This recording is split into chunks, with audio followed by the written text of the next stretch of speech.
Em nome do Pai, do Filho e do Espírito Santo. Amém. Ave Maria, cheia de graça, o Senhor é convosco. Bendita sois vós entre as mulheres, bendito é o fruto do vosso ventre, Jesus.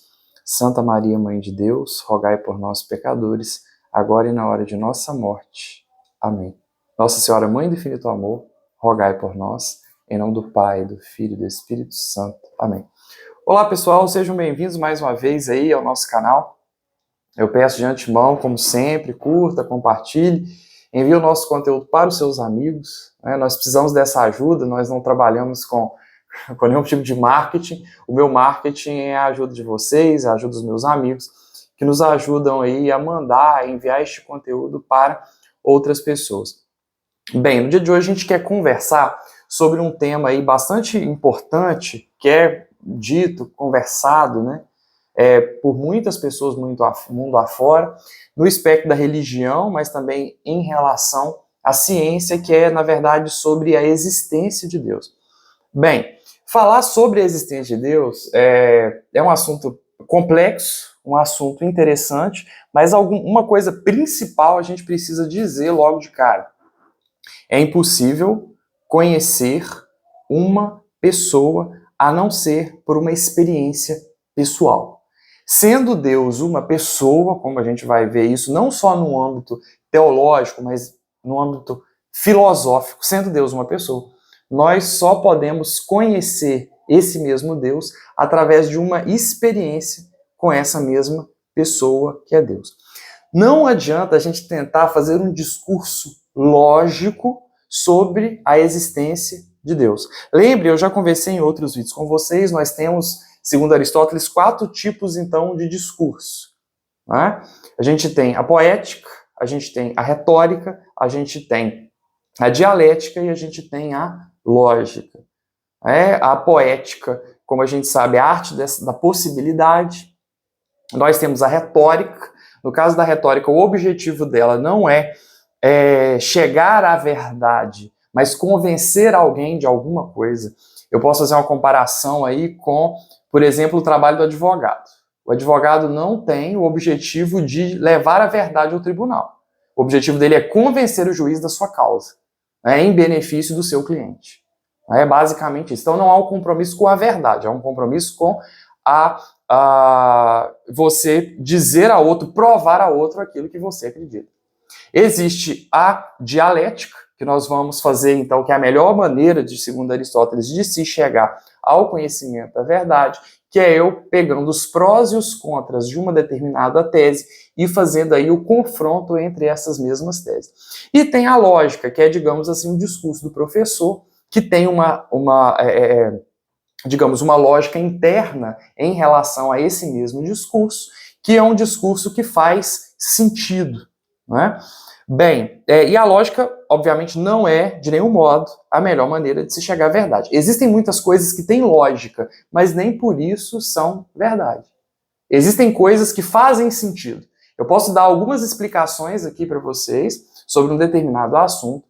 Entretanto, vocês entenderem, realmente isso é dessa maneira, mas, na verdade, quando a gente vai aferir na realidade, a gente percebe que esse fato, apesar de lógico, ele não é real. Ele não acontece na realidade.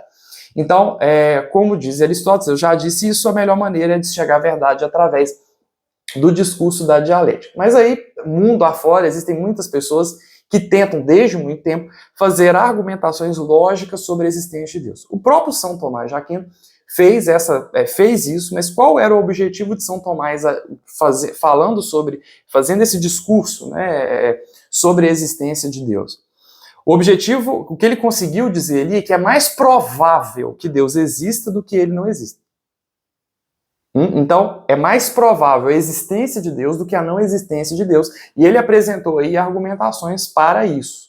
Entretanto, não é possível dizer de maneira, como posso dizer, de uma maneira, com uma certeza sobre a existência de Deus. Como eu disse, Deus não é uma abstração. Deus não é uma presença simplesmente universal. Deus é uma pessoa. E sendo uma pessoa, só posso conhecer uma pessoa por experiência. Por exemplo, você está me vendo aí nessa tela. Atrás dessa tela existe uma pessoa. Você não está vendo essa pessoa. Você não sabe quem é essa pessoa. Inclusive, está rindo agora. Entretanto, é o seguinte. Eu posso fazer um discurso lógico sobre a existência dessa pessoa? Não. Eu posso dizer para vocês, essa pessoa é Arthur. Certo? Beleza. A maioria de vocês, provavelmente quase todos vocês aí, não conhecem o Arthur. Eu posso fazer um discurso lógico sobre a existência do Arthur? Posso, mas para você conhecer o Arthur, é necessário que você, obrigatoriamente, esteja na presença dele, esteja com ele, converse com ele. E se você quiser conhecer efetivamente o Arthur, você vai precisar de ter uma relação com esse mesmo Arthur. Então você vai... eu conheci o Arthur, Vinícius, quero me tornar amigo do Arthur. Então você vai sair para tomar café com ele, para almoçar com ele, você vai, sei lá, você vai dormir na casa dele, você vai qualquer coisa, vai viajar com ele, qualquer coisa assim. E você vai conhecer o Arthur. Enquanto você não estiver na presença dele, você não irá conhecer. Então não adianta eu fazer um discurso aqui sobre a existência dele, porque na verdade pode ser mentira, pode não ser Arthur quem está atrás dessas telas. Pode ser uma outra pessoa, pode não ter ninguém aí atrás. Entende? Então, se eu quero conhecer Deus, não adianta eu fazer um discurso lógico. Eu preciso, então, fazer uma experiência. Para eu fazer, então, essa experiência com Deus, bem, a gente tem algumas aulas anteriormente, aí, alguns vídeos gravados, como, por exemplo, vida de oração, enfim, em que eu preciso ali me colocar na presença de Deus para, então, conhecê-lo. Bem, partindo desse princípio, a gente começa, então, fazendo uma meditação, então, sobre esse assunto. Deus, então, é uma pessoa. O que caracteriza, então, uma pessoa? Bem, teologicamente a gente já sabe. Né? Você vai ler lá no catecismo, você vai ler na tradição da igreja, que Deus é uma pessoa que, na verdade, são três pessoas. Né? É um Deus único, mas que ele é trinitário, e que são três pessoas. É Pai, é Filho e é Espírito Santo. São três pessoas. Mas o que caracteriza, então, uma pessoa? Bem, uma pessoa ela tem vontade, uma pessoa apresenta intencionalidade em relação a um ato. Isso um animal não pode ter. Vamos dar um exemplo. Pense o seguinte, tinha uma pessoa passando na rua, um cachorro avançou nessa pessoa, essa pessoa caiu no chão, um carro passou por cima e matou essa pessoa. Né? O cachorro não teve a intencionalidade de causar um assassinato. Um cachorro não é uma pessoa, é um animal, é um mamífero, mas não é uma pessoa. Diferentemente, eu posso dizer para vocês que uma pessoa, um ser humano chamado fulano de tal, um dia estava passando na rua, veio uma outra pessoa, empurrou esse fulano de tal, essa pessoa caiu no chão, veio um carro e esmagou essa pessoa e essa pessoa morreu. Essa pessoa fez este ato com uma intencionalidade. Ele tinha a intenção de provocar esse assassinato, então ele empurrou essa pessoa. Uma pessoa necessariamente faz um ato com intenção. Certo? E aí, tendo então essa intencionalidade, a gente percebe que Deus, sendo uma pessoa, tem também essa intenção. Tem uma intenção. Deus, por exemplo, criou o mundo. E quando ele cria o mundo, ele cria com uma determinada intenção. Antes de mais nada, desculpa que eu acabei esquecendo, eu tenho aqui a Suma contra os Gentios, né, daqui a gente tira bastante inspiração para essa conversa sobre a existência de Deus, de São Tomás de Aquino. E aí você vai ver a partir do capítulo 21, página 79, nessa minha tradução aqui da Eclésias. E a gente tem aqui o primeiro volume da Suma Teológica, também de São Tomás de Aquino, na questão 2, Deus existe? E a interrogação a partir da página 37. Bem, isso vai ser escrito, um texto um pouco difícil para a maioria das pessoas, principalmente quem não tem assim, um mínimo de cultura filosófica, mas vale a pena, né, você ler, enfim, associado com o vídeo, talvez você consiga entender melhor o que se passa. E através desse modelo de suma, São Tomás de Aquino vai apresentando, então, contraposições aí, né, proposições, sobre a existência de Deus, e vai refutando ou aceitando essas mesmas proposições e depois apresentando uma determinada solução para aquele determinado problema. Então, quem quiser, né, ver aí sobre esse assunto, eu recomendo para a nossa conversa ficar mais interessante, que vocês leiam, não é muito grande não, apesar de ser muito denso, tanto a Suma contra os Gentios, essa parte, né, quanto a Suma Teológica no volume 1. Né, desculpa ter interrompido, senão eu ia acabar esquecendo de falar sobre os livros. E aí, a gente sabe que uma pessoa, ela precisa de uma intencionalidade de um ato. Para eu saber que Deus efetivamente existe, eu preciso simplesmente perceber uma intencionalidade da ação de Deus. Então, quando Deus age e cria o mundo, você vê várias coisas sendo feitas aí em relação a este mesmo mundo, né? Você for estudar, por exemplo, corpo humano, fisiologia, como eu dou aula para os meus alunos, e direto durante a aula eu falo, gente, a vida é ou não é um milagre? Porque às vezes eu vou explicar só o mecanismo, por exemplo, em fisiologia renal, sobre o sódio, como o corpo faz para regularizar o sódio, a quantidade de sódio do nosso organismo, e você vê que é um mecanismo tão maravilhoso e tão perfeito que só uma inteligência por detrás daquilo ali poderia criar um corpo com a intencionalidade desse mesmo corpo funcionar e da gente ter um equilíbrio de sódio, por exemplo, no organismo, que é tão fundamental para que a vida ocorra, para que a gente tenha transmissão de impulso nervoso e tantas outras funções que o sódio desempenha. Isso é só o sódio. Então você percebe uma gama de intencionalidades de Deus na criação do mundo, que revela que ele, na verdade, é uma pessoa. Né? Então, até o próprio conceito de milagre é interessante que a gente converse aqui sobre ele.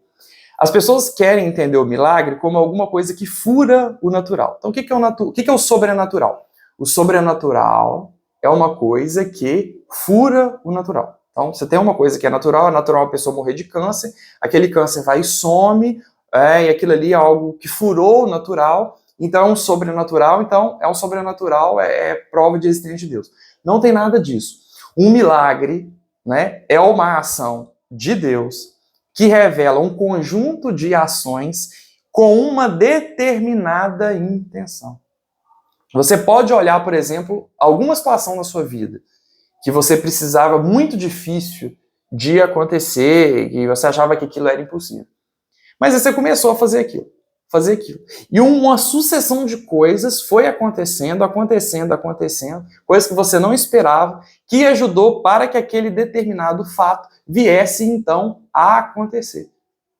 E você viu que Deus te abençoou, Deus agiu, Deus colocou a mão, e você chegou até a termo daquilo que você queria. Então você tem uma sucessão de atos da parte de Deus sobre a sua vida, com uma determinada intencionalidade. Então nós temos então um milagre.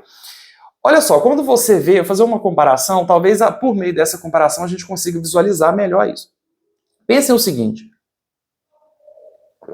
o natural, esse universo sensível que a gente vê, né? O universo, a água, enfim, os mares, a casa onde você mora, enfim, esse mundo natural que você está vendo, é como um iceberg. É a parte que você vê. Isso é o natural. Certo? Aquilo que as ciências conseguem aferir, que as ciências conseguem ver e provar e etc. Isso é o natural. É a parte de fora do iceberg. O sobrenatural é justamente aquilo que está por debaixo do natural, mas é justamente aquilo que sustenta esse natural. Então entendam que o sobrenatural não é aquilo que fura o natural, que vai contra o natural, mas é justamente o que sustenta essa realidade em que nós vivemos. Então é por aí, é assim que vai se dar a ação desse mesmo Deus. Então Deus é uma pessoa, recapitulando o que nós conversamos até aqui. Deus é uma pessoa porque ele tem vontade, porque ele tem intencionalidade nas suas ações.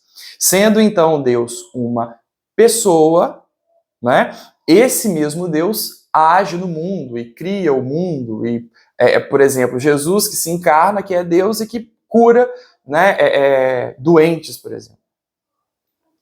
E para eu conhecer esse mesmo Deus, é necessário que eu faça uma experiência com essa pessoa. Certo? E aí, é muito interessante a gente notar isso.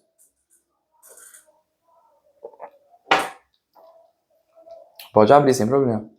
É muito interessante a gente notar isso nessa questão da existência de Deus. Então, vamos meditar um pouco sobre esse assunto. Né? Não vou fazer um discurso lógico aqui, porque não faz sentido, mas vamos meditar. Para eu conseguir conhecer, então, Deus, eu preciso me relacionar com esse mesmo Deus. E é necessário também que essa relação transforme a minha vida. Então, Vinícius, eu não acredito em Deus, mas eu quero conhecer Deus. Se você quer conhecer Deus, então você precisa necessariamente de fazer uma experiência com Ele. Como nós fazemos uma experiência com Deus? Através da vida de oração, através da vida sacramental, indo à missa, comungando, recebendo sacramentos, orando, rezando o texto, pedindo a Deus, enfim. Estando na presença dele, buscando essa presença dele, é que nós conheceremos esse mesmo Deus. A gente tem que fazer uma distinção aqui, porque muitas pessoas, né, aparentemente não têm uma experiência com Deus, mas têm simplesmente uma sensação psicológica da existência de Deus. Eu estava no encontro, então eu me senti bem. Isso não é necessariamente uma experiência com Deus, pode ser simplesmente uma experiência psicológica. Estar na presença de Deus é estar na presença de Deus. É estar na presença dele. Como diz São João da Cruz, a gente precisa da presença e da figura. As imagens e muito nos ajudam a entrar nesse momento de oração, a entrar em contato com o Senhor. Obviamente a imagem não é Deus, mas nos ajuda, nos remete a isso. E nós temos a presença desse mesmo Jesus, por exemplo, na graça da Sagrada Eucaristia, da Sagrada Comunhão. E esse mesmo Deus que está presente, mas Deus quer ser encontrado. Ele quer que nós façamos esse movimento de ir em direção a Ele, de buscá-lo.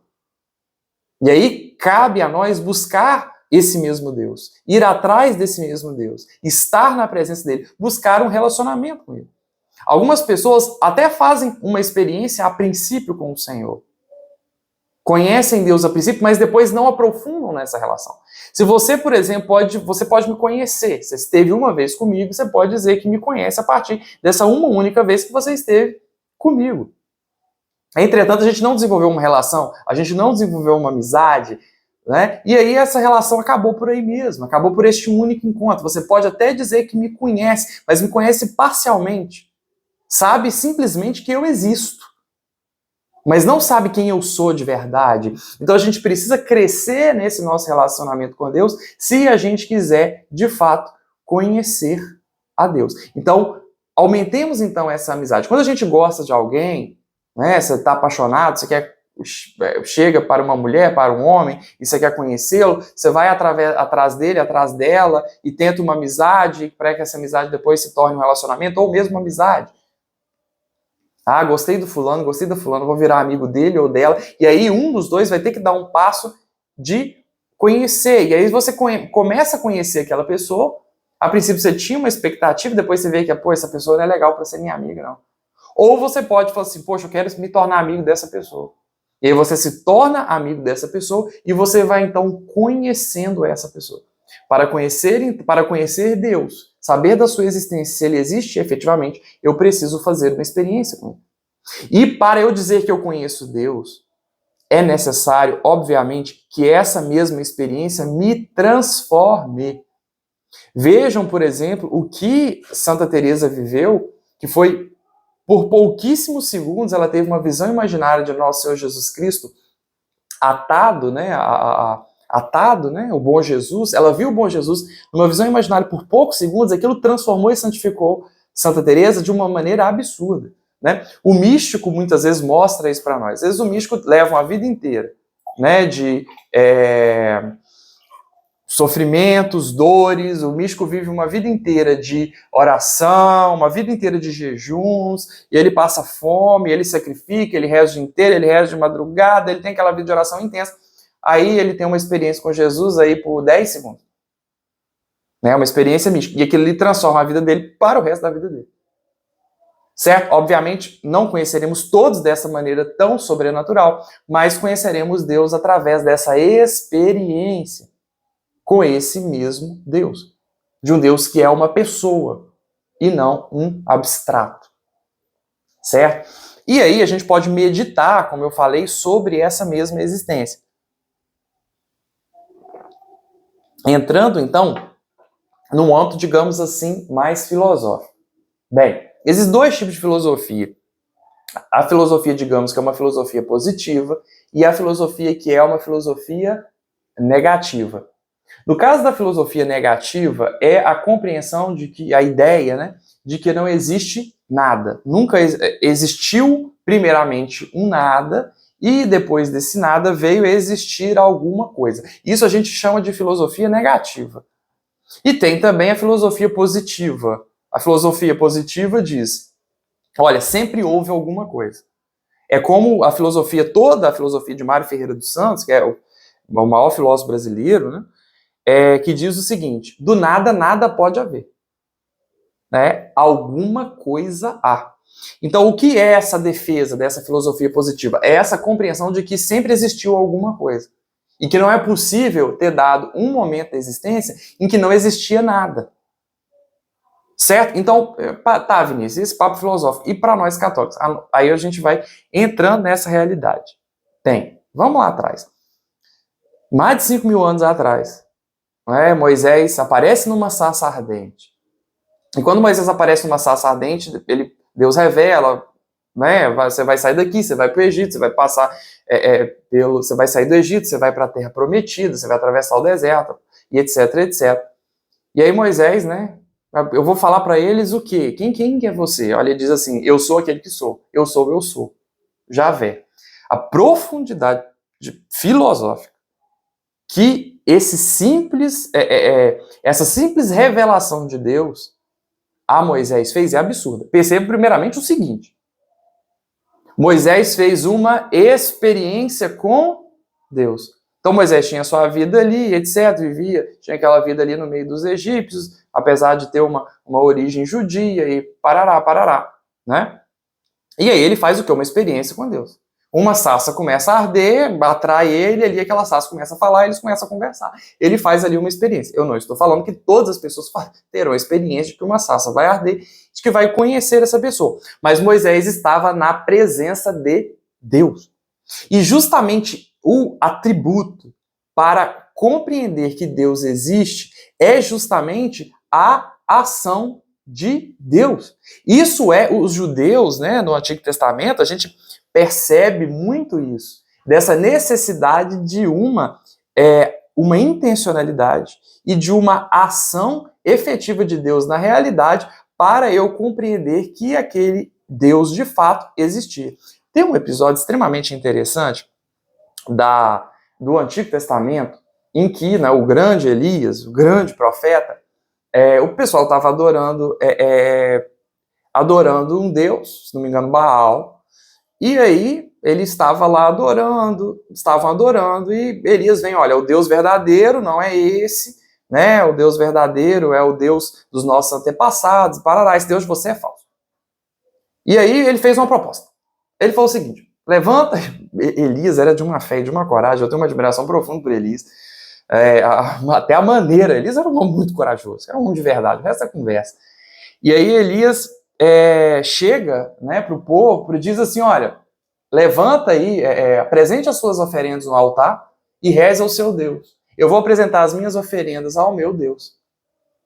Você reza para o seu Deus, eu rezo para o meu. Quem colocar primeiro fogo na oferenda, esse é o Deus verdadeiro. O povo ficou rezando o dia inteiro, e Elias só olhando. Aquele povo rezou, e adivinhe, nada aconteceu. Certo? Tampouco Elias começa a rezar, cai um raio do céu, incendeia a oferenda. Fala assim, tá vendo? O meu Deus é o Deus verdadeiro. Então percebam que coisa extremamente interessante é justamente a intencionalidade da ação desse Deus e de um Deus que age efetivamente na realidade. Gente, a fé não é uma fé de graça. Eu tenho fé em Deus porque eu quero acreditar em Deus porque é mais fácil, né? Eu vou ter uma vida melhor. Eu não tenho nada disso. Deus nunca pediu que a nossa fé fosse uma fé totalmente de graça, pelo contrário. Né? Tem mais de 5 mil anos aí, muito antes de Cristo, 5 mil anos antes de Cristo, desde Abraão, enfim, desde há muito tempo atrás, que Deus está indo atrás do homem, Deus está intervindo na realidade e mostrando-se para o homem. Então, o que Deus fez até hoje? Mandou profeta, o homem pecou. Deus fez o mundo, o homem pecou. Deus fez... O que Deus faz? Manda profeta, manda Abraão, manda Moisés, e vai mandando profeta. Deus vai mandando pessoas para falar em nome dele e revelando a sua vontade. E vai agindo na realidade daquele povo. Moisés chega no mar, fala, vocês vão sair, Deus fala, vocês vão sair do Egito, vocês vão para a terra prometida. Tem um mar na frente. Moisés levanta o cajado, o que acontece com o mar? O mar se abre. Isso é um Deus que age na realidade, mostrando para aquele povo assim, olha, eu estou aqui, eu existo, eu estou do seu lado, eu estou com você. E depois de ter mandado muito profeta, sendo o homem um ser de cabeça muito dura, Deus faz o quê? Ele mesmo vem. Ele encarna, né? E ele vem ao mundo para falar assim, ei, eu sou Deus. Então Deus intervém sendo Deus uma pessoa, Deus age com intencionalidade para criar o mundo, Deus age com intencionalidade mandando os profetas, Deus age com intencionalidade descendo, se encarnando para a salvação da nossa alma. Deus é uma pessoa. Para eu conhecer uma pessoa só com experiência, não adianta fazer um discurso lógico aqui sobre a existência de Deus. Então Deus se revelou a Moisés, a sarça ardeu, falou com Moisés, e aí Deus foi conduzindo esse povo à terra prometida. E Deus se encarna. Né? E aí nós conhecemos Deus face a face em nosso Senhor Jesus Cristo. Então, não adianta.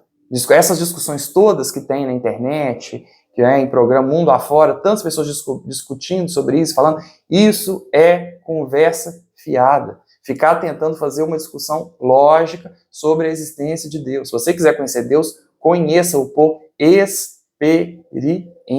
Ele sempre se revelou assim, como uma pessoa. Agora, além disso, para além disso, nós podemos fazer, obviamente, algumas reflexões sobre a existência desse mesmo Deus. Fazer uma meditação aqui no âmbito filosófico sobre essa mesma existência. Bem, discutindo então sobre esse assunto, pensem o seguinte. Deus revelou então, como eu falei, a Moisés o quê? Eu sou aquele que sou, eu sou o eu sou. Quando Deus faz o mundo, na verdade, e que não existia, entre aspas, esse nada, a gente vai ver que esse nada, na verdade, não existia, que na verdade sempre existiu para nós o quê? Deus. Então, Deus diz o quê? Eu sou aquele que sou, eu sou, eu sou. Deus é o único que pode falar a palavra eu com total propriedade, porque Ele é. E ponto. Nós somos porque nós somos a partir dele, nós somos nele. Deus infundiu em nós uma parcela aí do ser. Certo? Mas Deus é. E ele vai se revelar desde sempre como isso. Eu sou aquele que sou. Bem, e aí pensem o seguinte.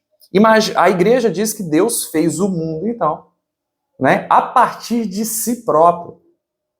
Então sempre houve Deus, sempre existiu Deus. E ele faz o mundo a partir de si. Bem, então vamos começar com uma reflexão sobre esse assunto. Imagine o seguinte. Imagine que suprima tudo aquilo que existe na sua cabeça. Pensa que tudo que existe desexistiu. Imagina que no início de tudo, em que não existia Terra, não existia Via Láctea, não existia eu, você, nem internet, nem celular, nem periquito, nem papagaio, nem caixinha de foto, não existia nada. Certo? Suprima tudo. Ainda que você suprima tudo, alguma coisa existe. Que é o quê? A possibilidade. Uma possibilidade veio à realidade.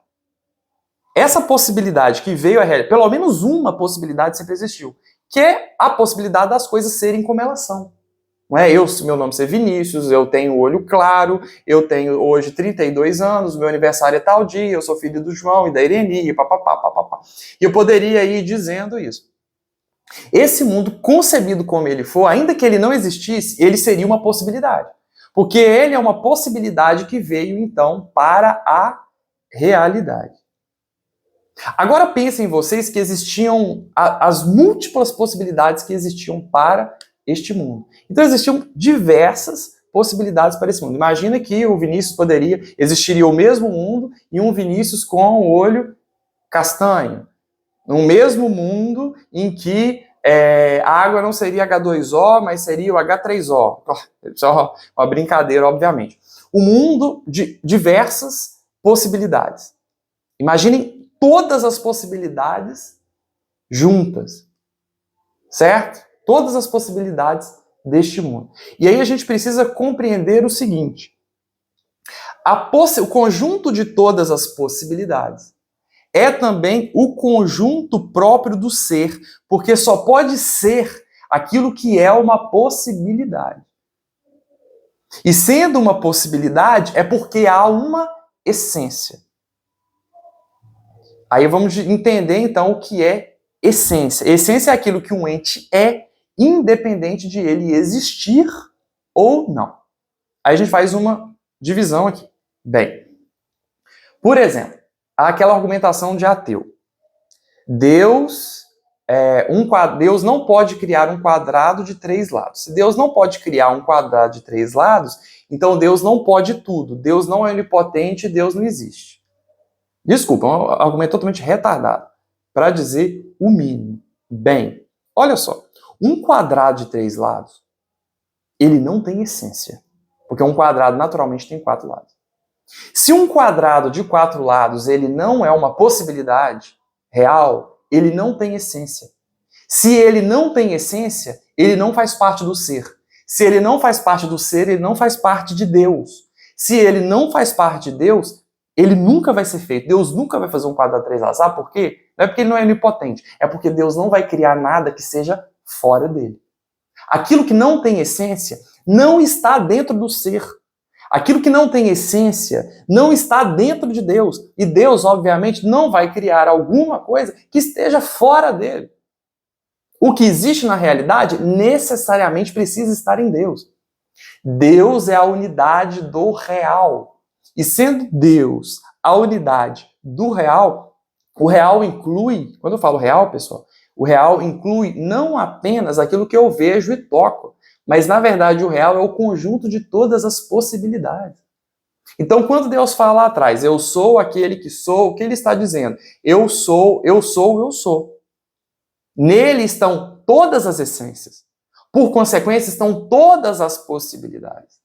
Então tudo já estava nele. E é por isso também que o catecismo vai dizer lá que no tudo já estava em Deus. Você já foi sonhado por Deus desde sempre, criatura. Você, ontologicamente, já existia no coração de Deus. Você sempre existiu no coração de Deus, ainda que enquanto uma possibilidade. Olha o tamanho daquilo que Deus, do tamanho que você é. Então, se você fica triste porque acha que ninguém te ama, ninguém te quer, porque a vida não faz sentido, veja o tamanho do amor que Deus tem por você. Desde todo o sempre, você estava lá no coração dele. Isso é fantástico. Ontologicamente, você sempre existiu, ainda que como uma possibilidade. E existiam muitas possibilidades. E dentro dessas possibilidades, uma possibilidade que existia era você não ter vindo ao mundo, porque o universo não precisa de você. Deus não precisa de você. E ainda que você existisse como uma possibilidade, o mundo não precisa de você para absolutamente nada. Mas foi justamente uma arbitrariedade do amor de Deus que te fez vir aqui. Então você existia no princípio de tudo como uma possibilidade, mas uma força misteriosa, a que nós chamamos de Deus, uma força pessoal, traz você de uma mera possibilidade para o campo da realidade. Deus te quis. Olha que loucura isso. Feio do jeito que você é. Cheio de defeito do jeito que você é. Chato do jeito que você é. Mas Deus te quis. Deus te sonhou. E você está aqui neste mundo por um propósito. E você sempre existiu dentro da possibilidade, dentro do coração de Deus. Ontologicamente, você sempre esteve ali. Sempre esteve em Deus. Ainda que como uma possibilidade. Olha que coisa fantástica. Então, como eu falei, para entender, né, que o conjunto da realidade, o conjunto de possibilidades é muito maior, né, do que a gente pode imaginar. Por exemplo, um dragão. Um dragão tem essência? Tem? Um dragão tem essência? Tem essência um dragão? Um dragão tem essência. Quando eu falo dragão, você sabe o que é um dragão. Você consegue imaginar um dragão. Existem séries que tem dragão, existem filmes que tem dragão, existem livros que falam a história de dragão. Você sabe que o dragão, ele é parecido com um réptil, ele tem uma casca dura, ele é alado, ele é grande, ele é furioso e ele solta fogo pelas ventas. Um dragão tem essência. O dragão não existe por uma impossibilidade biológica, mas ele tem essência. Certo? Então, eu estou dizendo esse exemplo para dizer o seguinte. O real, né? O conjunto de todas as possibilidades, o conjunto de todo o ser, é muito maior do que a gente imagina. Né? Mas esse conjunto desse ser, mas obviamente, como eu falei, um quadrado de 3 lados ou um quadrado redondo, ele não faz parte do ser, porque ele não tem essência. Ainda que um dragão não exista, ele tem essência. Mas há uma impossibilidade biológica para a existência dele, então ele não existe. Então, aquilo que é real é muito maior do que a nossa capacidade de imaginar. Aliás, não é maior que a nossa capacidade de imaginar, é maior do que a gente acha. Né? Mas se tem essência, a gente consegue ao menos imaginar aquilo, né, que a gente está falando. Então, Deus existe, Vinícius? Bem, Deus transcende a existência. Deus, na verdade, é a existência da existência. Ele está muito acima disso. Ele está no plano da eternidade. Ele está, então, em outro plano. Né? Então, quando diz assim, o corpo de Cristo é o conjunto, né? O que é o corpo de Cristo? Eu preciso retornar ao corpo de Cristo. O corpo de Cristo é o conjunto da possibilidade total, porque Ele é Deus, de onde você foi feito e de onde você está sendo feito de novo. Porque Cristo é Deus, então nós precisamos participar do corpo de Cristo. Deus te fez. Né? Mas você precisa se devolver a esse mesmo Deus. Retornando, então, fazendo comunhão com o corpo de Cristo. Deus te fez. Certo? Mas é necessário que você retorne a Ele. É necessário que você, então, se santifique. E aí, uma coisa muito interessante, né? Aí falando já sobre o nosso processo de santificação em si, né? É uma coisa muito interessante, porque a gente precisa retornar, então, a este corpo de Cristo. A gente precisa, então, retornar a essa totalidade. Uma coisa que São Tomás diz é o seguinte: a vida moral, né, a gente quer ser santo, a vida moral, ela é, na verdade, feita por muitas regras. E regras que são regras gerais. Só que isso, as regras morais, né, a doutrina da igreja, por exemplo, né, a doutrina moral da igreja, são regras gerais. Mas a vida moral é uma vida com situações particulares. Existe um abismo imenso entre as regras gerais, né, que são dadas pela doutrina, e a sua vida particular. E aí existem muitas situações na sua vida que você se vê e que você não sabe o que é certo moralmente falando. Existem coisas que são óbvias. Né? Tô traindo minha mulher. Pelo amor de Deus. Não é disso que eu estou dizendo. Agora, existem muitas situações em que há um desafio muito grande em nós para saber muitas vezes o que é certo e saber o que é errado. Para saber aquilo que está em Deus e aquilo que não está em Deus. E o que é então o pecado? O pecado é aquilo que você pratica que você está indo contra esse mesmo Deus, que tem repercussão na eternidade. Certo? Então a gente tem esse grande abismo aí. E aí a gente entende já que para o nosso processo de santificação, a gente precisa viver um eterno processo confessional. Confessionando para esse Deus que nos criou, a miséria que nós temos, para esse Deus que nós queremos voltar.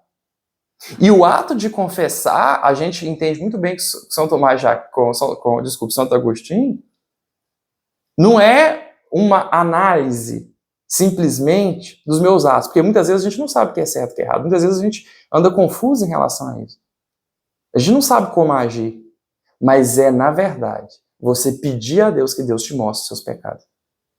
Para Deus, o Espírito Santo, iluminar a sua consciência, para que você veja o que fazer numa situação ou noutra situação. Pega uma situação qualquer e leva para 2 padres.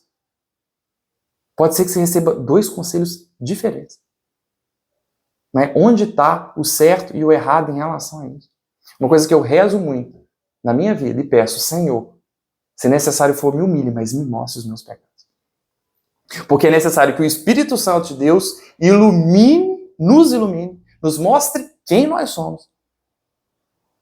E a partir disso, nos mostrando quem somos os nossos pecados, esse mesmo Espírito infunda em nós a graça de nos transformar e de nos santificar. É esse o ato. E quando Deus fala no Antigo Testamento sobre que ele é um Deus ciumento, o que ele está querendo dizer com isso? Que a sua vida precisa ser uma... Deus é o seu único espectador. O único. Ah, eu sou um Deus ciumento. O que é isso? Deus não gosta que eu fique de... Não, tudo na minha vida eu preciso pensar.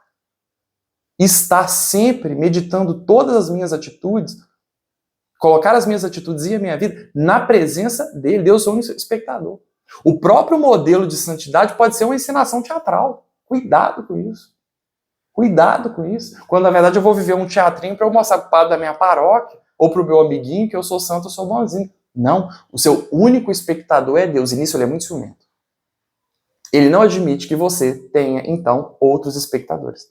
A sua vida se passa e deve se passar constantemente na presença dele. Porque é ele próprio que vai iluminar a sua consciência. Mostrar os seus pecados. E ele mesmo que vai te levantar da sua condição miserável,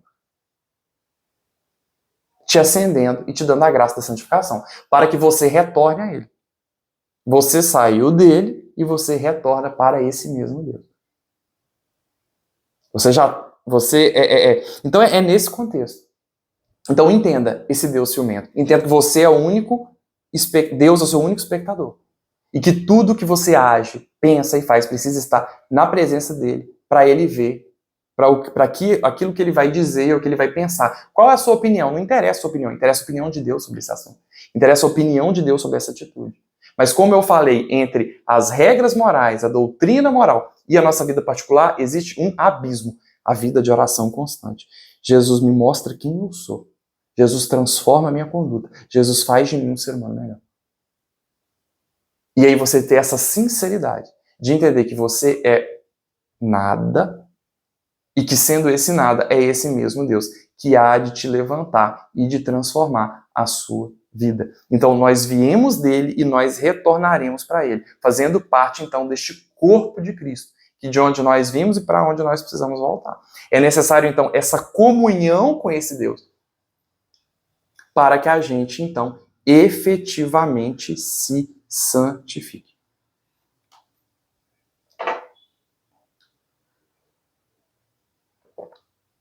Então, pessoal, é essa a nossa conversa. Precisamos conhecer a Deus, queremos conhecer a Deus. Não adianta um discurso lógico sobre a existência de Deus. Se nós quisermos conhecê-lo, é necessário, antes de mais nada, que a gente faça uma experiência com esse mesmo Deus. E a única coisa que você pode fazer fazendo essa experiência é testemunhar. Não tem jeito de você comunicar a outra pessoa o que é esse Deus.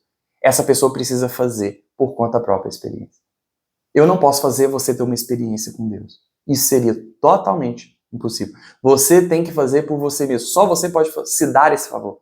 Só você pode rezar, acordar de madrugada para rezar se for necessário, comungar. Eu não posso fazer isso por você. Só você pode fazer isso por você mesmo. Pensem no seguinte, né? Quando se eu perguntar para vocês assim, quem matou os pais da Suzane Richthofen? As únicas pessoas que sabem efetivamente são o pai e a mãe, mas que morreram provavelmente não, às vezes nem viu quem efetivamente matou. A Suzane e os irmãos Cravinho. Agora, pode ter sido ela, pode ter sido os dois. Pode ter sido um complô dos três. Só quem estava no ato do assassinato pode dizer efetivamente quem matou. Tanto que a Amazon fez 2 filmes, com 2 versões diferentes. A versão dela e a versão dos irmãos Cravinho, para o ocorrido, para o assassinato. E aí, o máximo que pode acontecer é a Suzane Richthofen dar, então, o testemunho dela e os irmãos Cravinho darem o testemunho dele. Testemunhar aquilo que aconteceu. O que eu estou dizendo com isso? Não é possível que eu tenha feito uma experiência com Deus e comunique isso a você. Eu posso falar sobre o assunto. Eu posso testemunhar as maravilhas que Deus fez na minha vida. E é essa a nossa função de cristão, é a minha função aqui.